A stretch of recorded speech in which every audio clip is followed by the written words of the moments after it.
La segunda sala del Tribunal Constitucional entra en sesión, vista de la causa rol 2928-15, requerimiento de inconstitucionalidad interpuesto por Pedro Alcayaga Zúñiga respecto del auto acordado número 81-2010 de la Corte Suprema de Justicia. Tiene la palabra el señor relator Sebastián López. Muchas gracias, señor presidente. Con fecha 16 de noviembre del año en curso, Pedro Alcayaga Zúñiga, oficial en retiro de Carabineros de Chile, interpone requerimiento de inconstitucionalidad respecto al autoacordado de la Corte Suprema 81-2010 sobre distribución y asignación de causas relativas a violación de derechos humanos.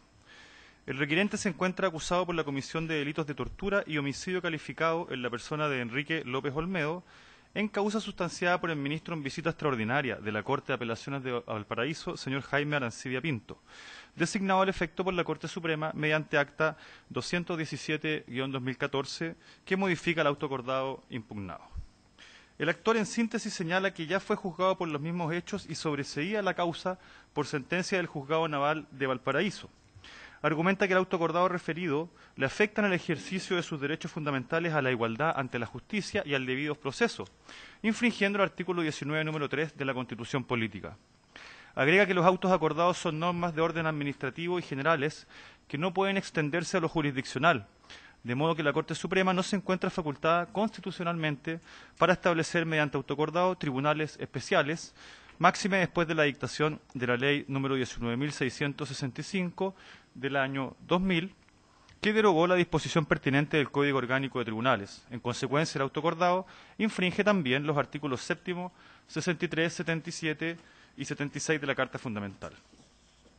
A fojas 46, el Consejo de Defensa del Estado, invocando el interés del Estado y el interés de la Corte Suprema, pidió ser tenido como parte y solicitó la declaración de inadmisibilidad del requerimiento conforme al artículo 54, número 4 de la Ley Orgánica Constitucional de esta magistratura, atendido que el requerente no funda cómo el autoacordado afecta el ejercicio de sus derechos constitucionales. Además, sostiene que la norma legal habilitante no se ha derogado, toda vez que conforme a la disposición transitoria que indica de la Ley 19.665, se mantienen vigentes las normas sobre competencia penal respecto a hechos acaecidos con anterioridad a la dictación de la referida ley. Agrega que el requerimiento es inadmisible porque no impugna un autoacordado, sino disposiciones del Código Orgánico de Tribunales. Habiéndose dado cuenta en la oportunidad pertinente en la sala de las presentaciones de las partes, esta relación no se extenderá más al respecto. La Sala admitió a tramitación la acción de inconstitucionalidad impetrada y por resolución de 3 de diciembre recién pasado, junto con tener como parte al Consejo de Defensa del Estado, decretó como medida para mejor sustanciación que las partes vinieran a alegar acerca de la admisibilidad del requerimiento, fijando al efecto esta audiencia. Proveyendo las presentaciones de fojas 63 y 78 por resolución del día de hoy, la Sala resolvió tener como parte a los querellantes en la gestión sublite, programa de continuación de la Ley número 19.123 del Ministerio del Interior y Seguridad Pública y agrupación de familiares de ejecutados políticos, y tener presente la solicitud de esta última de foja 81 en que pide también que se declare inadmisible el requerimiento por cuanto el acta impugnada no tiene naturaleza jurídica de autoacordado y el requerente nos pone fundadamente cómo se infringirían sus derechos constitucionales. Se han anunciado en forma para alegar, presidente, los abogados de las 4 partes. Es todo. Muy bien. Entonces, por el requerente, alega el abogado Roberto Morrison, hasta por 15 minutos. Tiene la palabra. Gracias, señor ministro presidente. Lo primero que quiero decir es que lo que nos ha sido llamado es precisamente a escuchar a las partes sobre la admisibilidad de este recurso. ¿Y qué es lo que es la admisibilidad? El examen que se hace de manera previa si los requisitos objetivos para la pretensión se cumplen, para así no perder tiempo y avanzar en la causa y, en definitiva, ser desechado de la pretensión por no cumplirse los requisitos objetivos de la interposición. Ese es el objeto de esta audiencia. Este requerimiento, señor ministro presidente, se ha deducido por don Pedro Alcayaga Zúñiga, que es un oficial en retiro de Carabineros de Chile, abogado además, solicitando la declaración de inconstitucionalidad del autoacordado 81-2010 y en su defecto o continuación del acta 217-2014, ambos emitidos por la Corte Suprema de Justicia. El artículo 54 de la Ley Orgánica de este excelentísimo tribunal señala cuándo corresponde la declaración de inadmisibilidad, que es el objeto de esta audiencia. El primer caso es cuando el requerimiento no es formulado por persona o por órgano habilitado. En este caso, mi representado, el señor Alcayaga, es un requerente legitimado en los términos del artículo 52, porque se ha acreditado que es parte acusada en una causa, la ROL 144.053-2011, seguida ante el ministro en visita extraordinaria de la Corte de Apelaciones de Valparaíso, don Jaime Arancibia Pinto. La segunda causal se refiere cuando hay alguna sentencia anterior respecto a un auto acordado o algunas disposiciones y se invoque ahora el mismo vicio en materia de esa sentencia. Excelentísimo Tribunal, no existe sentencia previa respecto de la constitucionalidad del auto acordado 81 o de su efecto, que es el acta 217. La tercera causal de inadmisibilidad se refiere a que no exista gestión, juicio o proceso penal pendiente donde sea promovido por parte constitucionalmente legitimada. A este aspecto, su señoría, quiero ser muy preciso. Consta de autos que, sin perjuicio de haberse acompañado al requerimiento de Fojas 1, el auto de procesamiento del requirente en esta causa penal señalada, a Fojas 44 de la misma, por disposición del excelentísimo tribunal, se acompañó un certificado de la Corte de Apelaciones de Valparaíso respecto a la vigencia de esta causa, que estaba en estado plenario, y este tribunal lo tuvo por acompañado bajo apercibimiento legal. La cuarta causal de inadmisibilidad está referida a cuando no se indique de manera en qué forma el auto acordado afecta el ejercicio de los derechos constitucionales. Señor ministro, consta de autos que en el punto tercero del requerimiento se señaló expresamente cómo el acta 217 y su antecedente, el auto acordado 81, afectaban 5 derechos fundamentales que se enumeraron, pero que ya se habían desarrollado en el cuerpo de esa presentación en la parte expositiva. Y que lo reitero muy brevemente. La igualdad ante la ley y la justicia. Hemos dicho que ésta se afecta por cuanto el requirente es investigado, procesado, acusado y muy probablemente condenado por un tribunal establecido de manera, a nuestra opinión, inconstitucional, puesto que quien lo constituye está invadiendo los poderes de otro Estado al regular mediante un acto administrativo, como es un auto acordado, materias que son de dominio legal. En segundo lugar, se ve afectada también la afectación al debido proceso.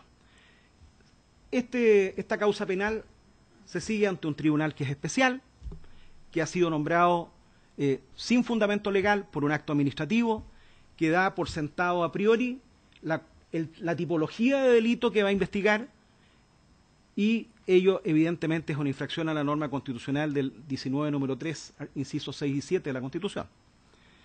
En cuarto lugar, la garantía o derecho a ser juzgado por un tribunal establecido con anterioridad al hecho. Se dijo que se juzga al requirente por un hecho ocurrido el año 1977, y el tribunal que lo hace es constituido por la Corte Suprema mediante un acto administrativo autoacordado el año 2010, y es modificada esa constitución el año 2014, es decir, todo muy posterior a la fecha de los hechos investigados. En cuarto lugar, el derecho a no ser juzgado por comisiones especiales. Se dijo que era así porque se ha constituido un tribunal sin cumplir las formas legales ni constitucionales solo para estas causas, fijándose en esa disposición el periodo de tiempo que abarcaría su cometido, los hechos que se investigarían, y dándole, como indiqué, a los hechos una calificación jurídica de antemano. Y si esto no es una comisión especial, ¿qué lo sería entonces? En quinto término, el derecho a no ser juzgado 2 veces por la misma causa. Esto es lo que conocemos como principio del derecho penal del, comillas, non bis in idem. Se indicó que los hechos fueron denunciados y conocidos por el Juzgado Naval de Valparaíso conforme a las normas vigentes de la época. Se dictó allí sentencia firme y ejecutoriada. Este proceso del Juzgado Naval se encuentra hoy agregado a la causa seguida ante el señor ministro en visita. Y lo que está haciendo es investigar por segunda vez los mismos hechos, vulnerando entonces el principio non bis in idem en perjuicio de los derechos de mi representado. Quiero decir, como corolario de esta relación de afectaciones, que basta que se acredite una sola afectación para la declaración de inconstitucionalidad del auto acordado y de su efecto, el acta, existe incluso la opción, porque la ley orgánica constitucional de este excelentísimo tribunal así lo indica, que éste la declare en base incluso a un fundamento constitucional distinto al que hemos expresado. Se dan entonces todos y cada uno de los requisitos de admisibilidad del requerimiento incoado.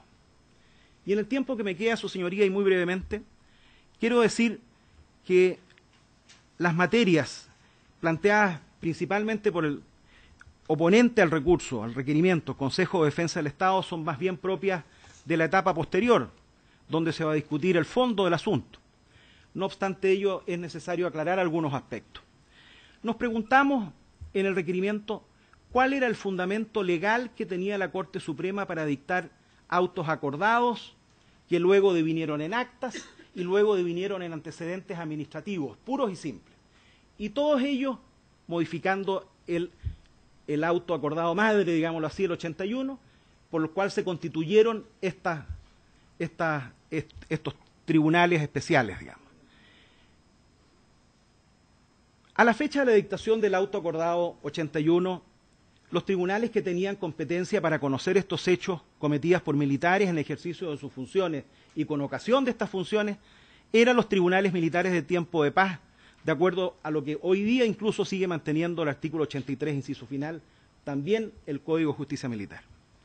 Y en relación a esto, su señoría, nos decíamos, bueno, ¿cuál es entonces la posibilidad, las atribuciones que tiene la Corte Suprema para nombrar ministros en visita extraordinario, ministros visitadores, que es esta última denominación del 561, de una Corte de Apelaciones, que lo hace además contraviniendo el 559, como pasaré a explicar, a través de meros actos administrativos que son los autos acordados?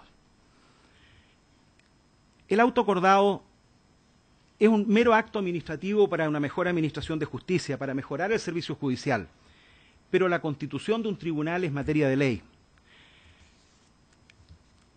Y buscando el fundamento, los pies legales de esta institución, esbozábamos dos ideas. ¿Será el artículo 50, número 1 del COD, que estaba referido a los presidentes y ministros de Corte de Apelaciones como tribunales unipersonales de primera instancia en materia penal? Este artículo fue suprimido formalmente por la ley 19665, inciso artículo 11, norma en relación, o que debe analizarse en relación al 7 transitorio de esta misma ley, al artículo 24 de la ley de efectos retroactivos de las leyes y a la garantía del 19, número 3, inciso octavo de la Constitución. En nuestra opinión, este 50, número 1 del COD está derogado o eliminado. Y a diferencia de lo que indica la parte del Consejo, la norma del 7º transitorio de la misma ley no lo revive, digamos. ¿Por qué esto? Nuestra opinión. Porque como la reforma procesal penal empezó a regir el año 2003 en Valparaíso, el año 2010, cuando se dicta este auto acordado, la reforma procesal penal estaba vigente y por tanto la exclusividad de la investigación penal le correspondía al Ministerio Público, excepto lo referido a los delitos militares que le corresponde a los juzgados militares en tiempo de paz. El Consejo dijo que lo sucedido en este hecho era un delito común. No lo es, su señoría. Es un delito de orden militar. Mi representado era un oficial de carabineros en servicio que con ocasión de un acto de servicio fallece una persona de forma lamentable. Este hecho fue conocido por el Juzgado Naval de Valparaíso de inmediato y a las 24 horas ya estaba tramitándose la denuncia respectiva. Es cierto que el 7º transitorio de esta ley 19665 se presta alguna confusión inicial, pero claramente los hechos anteriores deben estar contenidos en causas existentes a esa época. Es decir, lo que corresponde que la preexistencia de conocimiento para la norma se refiere a procesos ya existentes. Y cuando se inició la reforma procesal en Valparaíso, que era el 2003, no existía la causa penal que nos corresponde, solo se inició el 2011. Luego dijimos, si no es esto, será en definitiva las dos disposiciones, y llamo la atención que el auto acordado 81 señala dos normas legales como fundamento para su dictación, que son el 96, número 4 del COD y el artículo 560, número 2 del COD.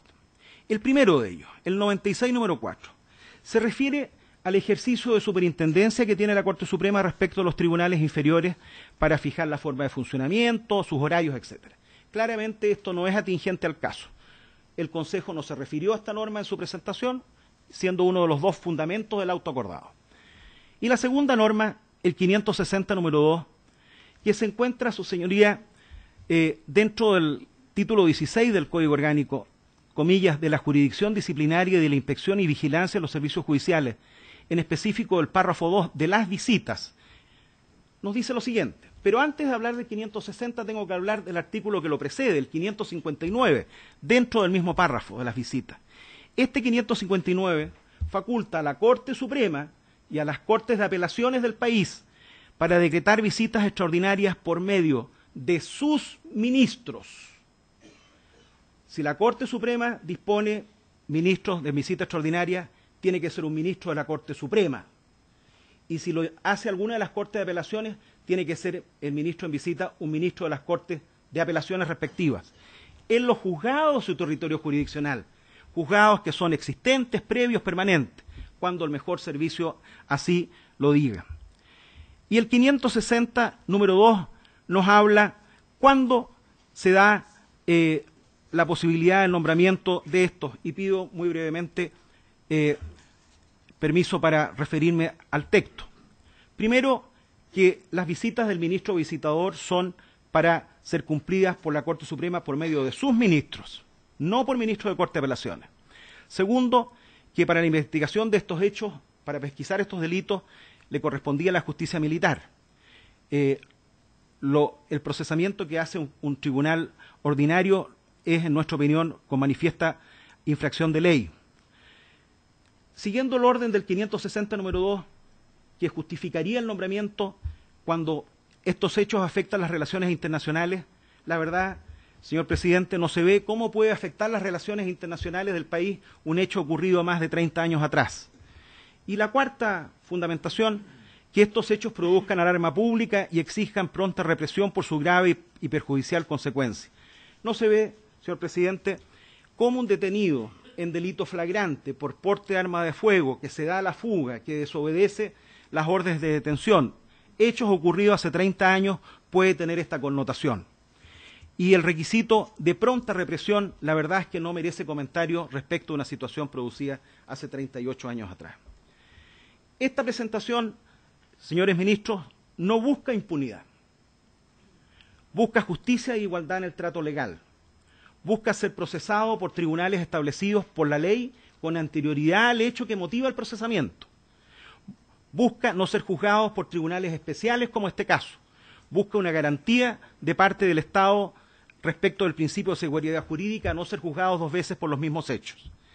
Por todo lo anterior, ilustrísimo señor, solicito respetuosamente a este excelentísimo tribunal resolver favorablemente la admisibilidad del requerimiento por cumplir todos los requisitos de admisibilidad y en su momento por corresponder en justicia, teniendo presente lo que se compruebe, se resuelva que el auto acordado 81-2010 y su consecuencia o modificatoria, el acta 217-2014, dictados por la Corte Suprema, son inconstitucionales por lo que ya que vulneran derechos fundamentales de mis representados. Dejo, señor presidente, copia de minuta de estos alegatos. Muy bien, muchas gracias. Muy bien, señor. Entonces, por el Consejo de Defensa del Estado y hasta por 10 minutos alega su presidente Juan Ignacio Piña Rochefort. Tiene la palabra.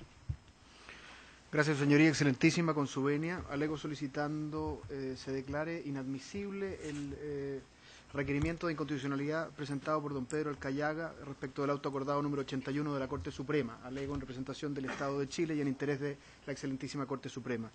Su señoría, para atenerme a los tiempos que se nos han dado, el Consejo solicita, se declara inadmisible este requerimiento, básicamente porque hay tres obstáculos que impiden que él prospere en atención a que no sea fundamentado adecuadamente y de un modo preciso, como exige el artículo 52 de la Ley Orgánica, la forma en que este auto acordado afectaría derechos constitucionales. Básicamente, su señoría, por tres razones. La primera de las cuales es que descansa en un supuesto que no es correcto, es decir, descansa en el supuesto que este es un auto acordado que se ha dictado sin el respaldo legal correspondiente por la eventual derogación del artículo 50, número 1 del Código Orgánico de Tribunales. No es que estemos discutiendo cuestiones de fondo, sus señorías, no corresponde en esta etapa hacer ninguna consideración de fondo, sino simplemente seguir la argumentación en cuya virtud es imposible, con esa premisa, que se funde adecuadamente y con precisión la eventual afectación constitucional. En otros términos, el supuesto sobre el que se ha fundado este recurso es que este es un auto acordado que no tiene sustento legal por haberse derogado una norma que en realidad no se ha derogado. Y eso es lo que pasa con el artículo 50, número 1 del Código Orgánico de Tribunales, su señoría excelentísima, porque en virtud del artículo séptimo transitorio de la Ley 19.665, no es que reviva el artículo 50, número 1, es que para estos efectos nunca ha sido derogado. Y desde esa perspectiva, este no es un auto acordado que no conste con el sustento legal como pretende presentarlo el requirente. Es más, su señoría, y haciéndome cargo de una argumentación que recién se ha vertido, este no es un problema de que al momento de la entrada en vigencia de la reforma procesal penal del año 2003 hayan existido las causas por los hechos anteriores. Esa es una lectura que no se condice con el texto del artículo séptimo transitorio, y tengo que salir de aquí porque son cuestiones más bien de legalidad, que lo que establece es que se refieran a hechos acaecidos con anterioridad, no es la existencia de causa. Desde esa perspectiva, la primera premisa sobre la que descansa este requerimiento no es correcta, y eso impide que de un modo preciso se indique la forma como se afectan derechos constitucionales. El segundo factor relevante, su señoría excelentísima, precisamente dice relación con el artículo 560. En otros términos, hay, una vez que hemos determinado la plena vigencia del artículo 50, hay una diferencia que no puede soslayarse entre la existencia de un ministro en visita extraordinaria y lo que es un ministro de Corte de Apelaciones como tribunal unipersonal, que es lo que contempla el artículo 50, número 1. Es cierto que a veces en el requerimiento es difícil despejar exactamente cuál es la argumentación que se está virtiendo por algunos enlaces retóricos que se permite el requirente. Pero si nosotros entendemos que lo que se está pidiendo es aquí la declaración de inconstitucionalidad de un auto acordado, porque se ha fundado en una norma, porque no descansa en una norma legal vigente, porque estaría derogado el artículo 50, número 1, no podemos perder de vista, su señoría excelentísima, que el artículo 50, número 1 no tiene nada que ver con lo que aquí se discute. Es decir, si estamos hablando de un ministro en visita extraordinaria, estamos hablando del artículo 560, y no del 50, número 1, que es el que establece la existencia de los ministros de Cortes como tribunal unipersonal. Desde esa perspectiva, el requerimiento no puede fundarse adecuadamente porque confunde la propia institución en la que descansa. Este no es un cuestionamiento a una norma que ya sabemos que sigue vigente, que nunca ha dejado de estarlo para hechos acaecidos con anterioridad a la entrada en vigencia, en el caso de Valparaíso, el año 2003, sino que se trata de una norma que adicionalmente es impertinente. No estoy entrando en cosas de fondo, su señoría excelentísima, lo que estoy diciendo es, a partir de estos dos equívocos en que incurre el requerimiento, primero, por la afirmación de que se encuentra derogada una norma que se encuentra vigente en virtud del artículo séptimo transitorio, y segundo, por la existencia de una confusión respecto de cuál es la norma que adecuadamente impera esta situación, que es la del artículo 560 del Código Orgánico de Tribunales, también vigente por la misma razón del artículo séptimo transitorio. Es decir, la modificación del artículo 560 sigue la misma regla anterior. Su señoría excelentísima, esto es el contexto en que tiene lugar esta presentación. Y desde esa perspectiva es imposible fundar adecuadamente la pretensión, precisamente porque descansan estos dos supuestos falsos. ¿Qué es lo que pasa en realidad, su señoría excelentísima? Y este es el meollo del asunto en cuya virtud debería declararse la inadmisibilidad de este requerimiento. Es que estando vigente la norma y siendo aplicable, además, la norma del 560 del Código Orgánico de Tribunales, lo que en realidad está impugnando el requerimiento no es el auto acordado, su señoría excelentísima. Lo que en realidad está impugnando el requerimiento es la norma que permite la existencia de las visitas extraordinarias que se encuentre vigente.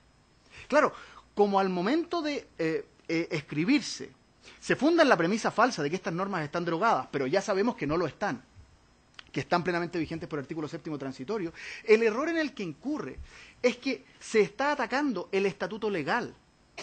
Y eso no es objeto de este procedimiento. En otros términos, si lo que se quisiera atacar sería la norma vigente, sea del 50 número 1 o sea del artículo 560, lo que correspondería sería un requerimiento de inaplicabilidad por inconstitucionalidad. Y ahí sí terminaríamos discutiendo lo que nos propone el requirente.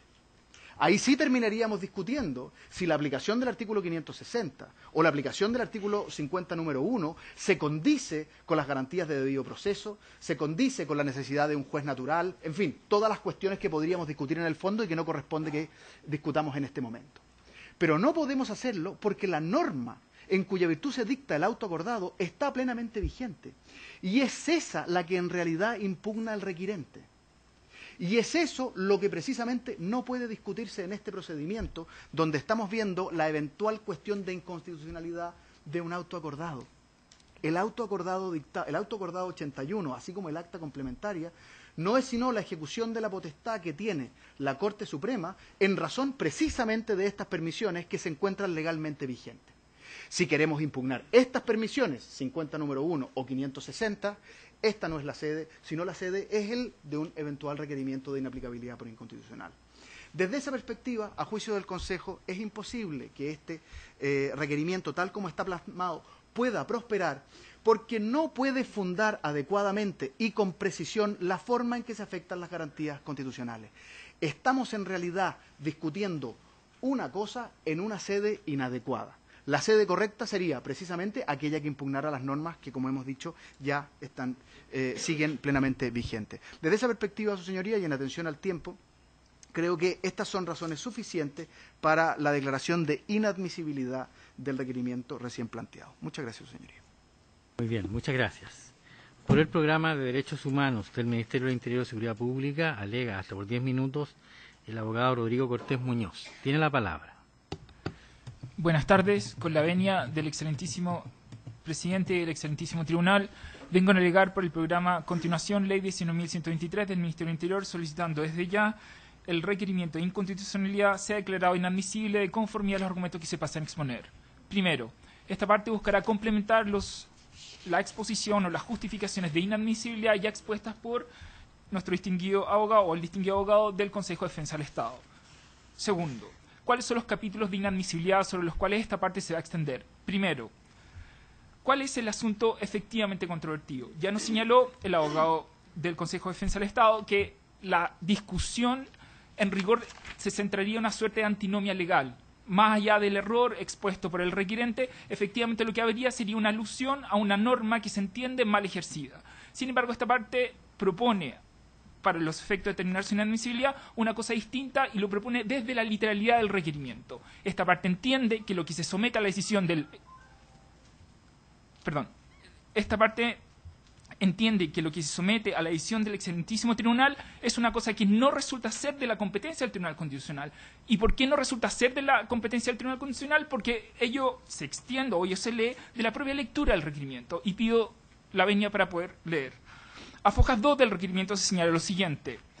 Comillas, la cuestión es dilucidar desde el punto de vista del derecho constitucional estricto si los tribunales superiores del Poder Judicial están o no facultados para que el año 2010, a través de un auto acordado por la falta de ley, puedan crear tribunales especiales designando ministros en visita extraordinaria en sede penal. Más aún, estos tribunales tengan competencia para juzgar hechos del pasado con a lo menos 35 años de antigüedad, que incluso estar ya resuelto por sentencias pasadas en autoridad de cosa juzgada, bien prescritos o tales delitos amnistiados, por ser un hecho que en rigor se trata de discordancias de la redacción, en casos donde interviene como procesado personal que perteneció a las Fuerzas Armadas, como es el caso del suscrito requirente, no existe. Es decir, lo que esta parte entiende que someta a decisión del Tribunal Constitucional es una cuestión que no tiene absolutamente nada que ver con la forma en cómo se propone el requerimiento. De hecho, el argumento principal que se expone por el requirente es, y dice relación con la aplicación de normativa contenida en tratados internacionales y que dice en relación con la aplicación de instituciones como, por ejemplo, la imprescriptibilidad de delitos de lesa humanidad, la imposibilidad de proceder a través de instituciones autoexoneratorias, pero bajo ningún respecto. Esos capítulos pueden ser objeto de un requerimiento de inconstitucionalidad, aun cuando formalmente así se proceda. Y de hecho, esa posibilidad una también la puede seguir leyendo en las fojas 8 del requerimiento. El requiriente sigue insistiendo en que se trata de revisar cuestiones que dicen más bien relación con la eventual aplicación de contenidos de normativa que forman parte del sistema de protección interamericano. Cuestión que me parece legítimo discutir. Sin embargo, no resulta ser esta ni la vía ni la sede. Segundo punto.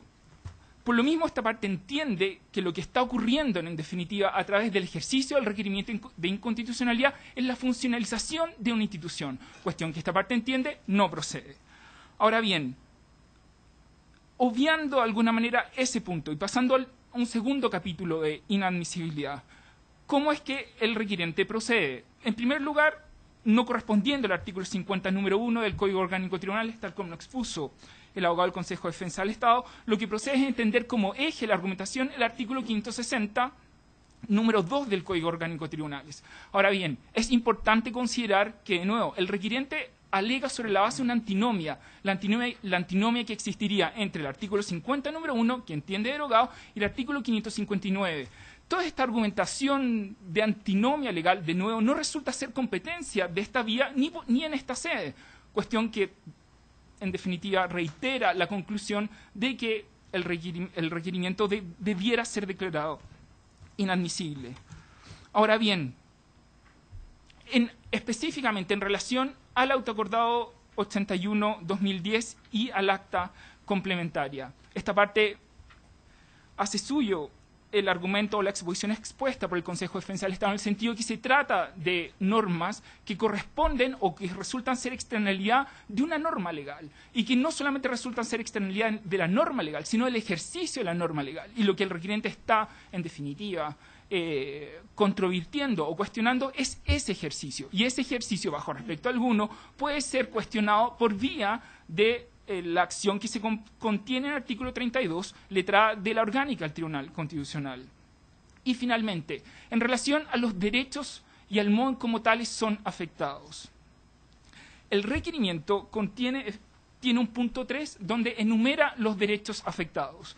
Y de alguna manera el requiriente corrige ese modo formal, que entendemos que puede tratarse solamente de un error formal, en donde solamente se enuncian y no se señalan el modo en cómo se produce esa afectación, siendo esa descripción requisito de admisibilidad del requerimiento. Sin embargo, ahora, en su exposición, ha señalado el modo en cómo de alguna manera, cómo este autoacordado afectaría esos derechos. Sin embargo, sobre ello, 2 puntos. En la forma en cómo expone esa afectación, el requiriente más bien se está refiriendo al artículo 560, número 2. Y un ejemplo, cuando expone en relación al modo en cómo el autoacordado afectaría el principio de igualdad, señala, comillas, el autoacordado afecta mi derecho a igualdad porque crea un tribunal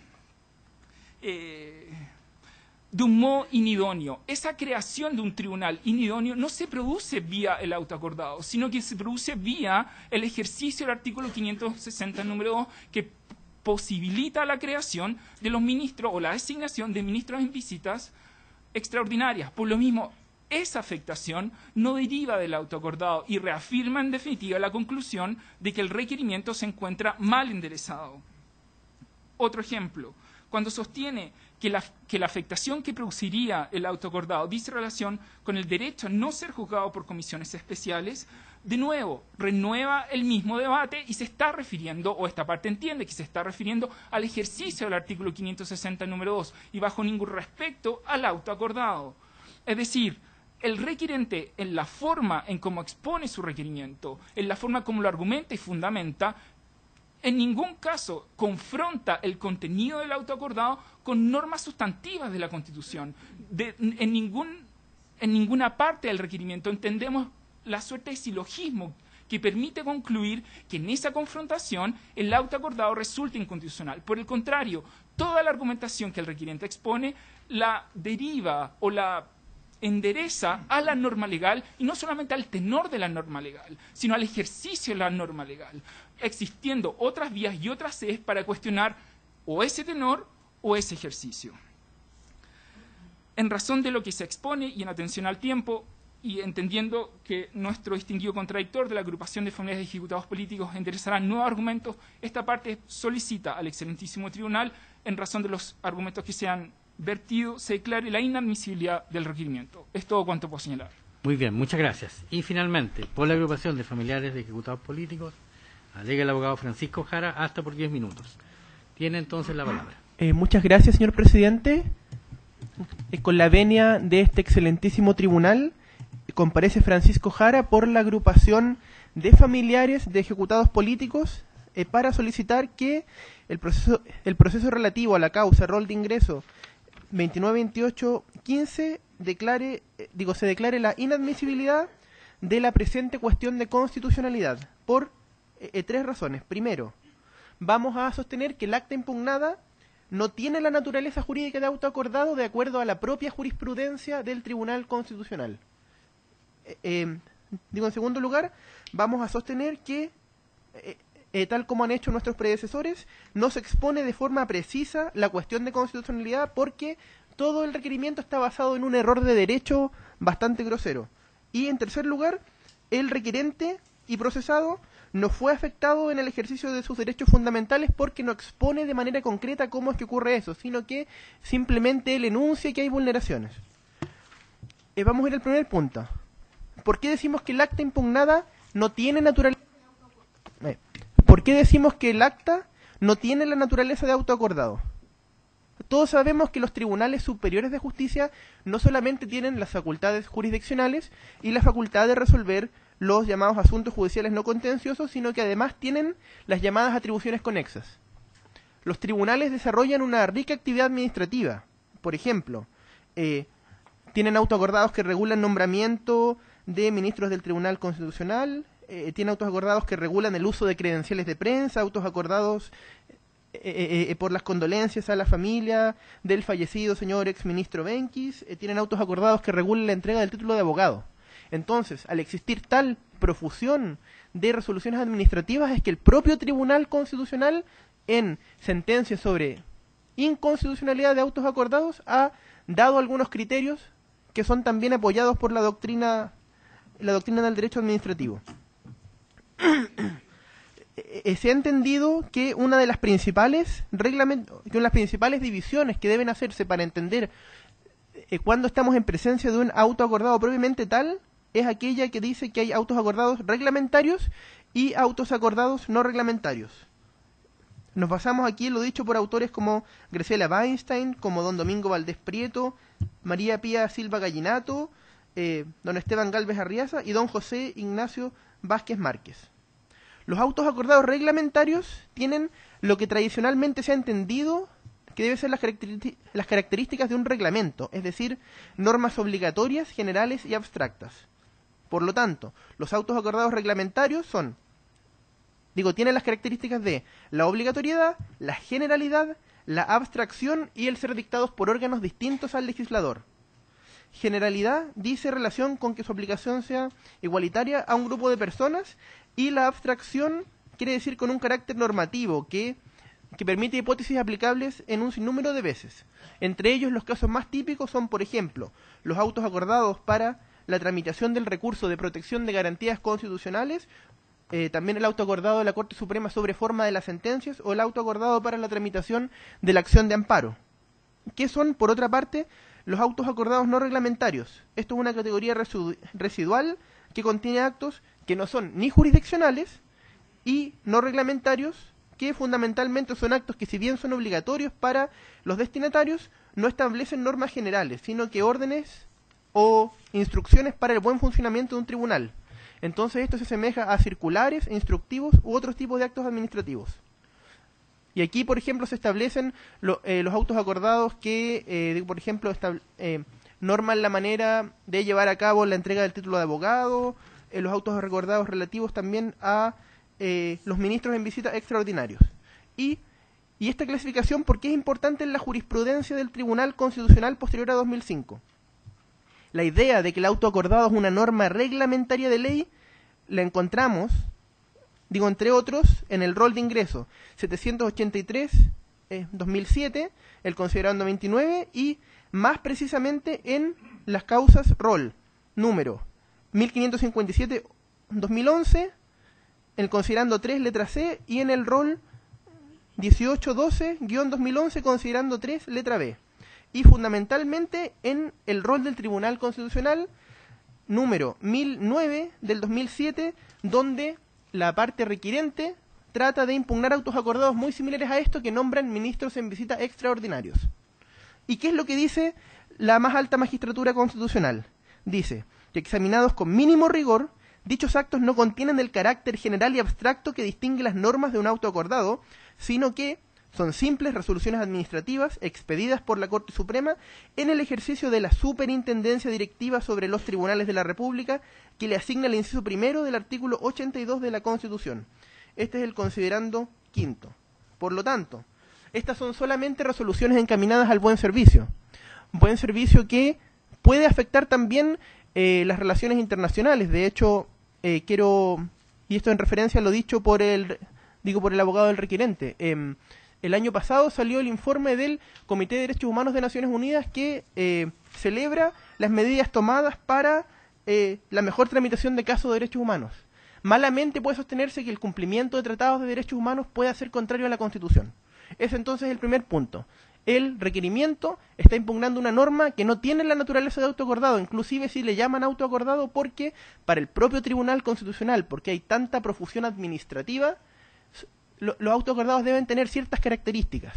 Y aquí tenemos, fundamentalmente el rol 1009-2007 que resuelve una cuestión sumamente parecida y donde por unanimidad se declaró que esto no era un autoacordado. Ahora vamos al segundo punto. Vamos al segundo punto de inadmisibilidad. El requerimiento no señala la cuestión de constitucionalidad. ¿Por qué? Bueno, yo aquí hago mías las palabras de los abogados del Consejo de Defensa del Estado y del Programa de Derechos Humanos del Ministerio del Interior, porque hay una confusión de normas. El artículo 560 del COT no es lo mismo que el artículo 50 número 1 del COT y, bueno, hay una presunción de conocimiento legal. Entonces, en realidad, no hay demasiado que decir al respecto. Y, por último, me gustaría también, como un tercer punto, referirme a, como causal de inadmisibilidad, a que el requerimiento no señala con precisión la manera en que el auto acordado afectaría el ejercicio de sus derechos fundamentales en el caso de ser interpuesto por persona legitimada, como lo es en este caso. Bueno, aquí tenemos que el requerimiento tiene un punto 3 que dice cómo el auto acordado afecta el ejercicio de sus derechos fundamentales, pero nada más los enumera, dice que afecta el ejercicio de la igualdad, afecta el debido proceso, afecta esto, afecta lo otro, pero, y en esto yo creo que todos coincidimos, la forma en que estos vicios producen algo inconstitucional no se puede colegir de la lectura del requerimiento ni de la rectificación del mismo que presentó el procesado, señor Alcayaga Zúñiga. Y quien argumenta algo de tanta relevancia como la inconstitucionalidad de una o más actas de la excelentísima Corte Suprema de Justicia tiene una carga argumentativa importante para explicitar los fundamentos de derecho que le sirven de apoyo. Y aquí está basada en confundir lo que es un auto acordado, en errores de derecho y en alegaciones que se basan simplemente en enumerar derechos presuntamente afectados. Entonces, por cada uno de estos motivos, cada uno por separado, que esto no es un auto acordado, que el propio requerimiento se basa en un error de derecho, de normas que supone conocidas por todos, y que simplemente hay una enunciación o enumeración de cuáles serían las garantías, vengo en solicitar ante este excelentísimo Tribunal Constitucional que tenga presente las observaciones sobre inadmisibilidad planteada por la querellante en estos autos sobre homicidio calificado y tortura por la agrupación de familiares de ejecutados políticos y que por cada uno de estos motivos por separado declare la inadmisibilidad de la cuestión de constitucionalidad del auto acordado presentemente examinada. Muchas gracias, señor presidente. Gracias, excelentísima sala. Muy bien. ¿Alguna pregunta, señor ministro? No. Muy bien. Concluye entonces la vista de la causa.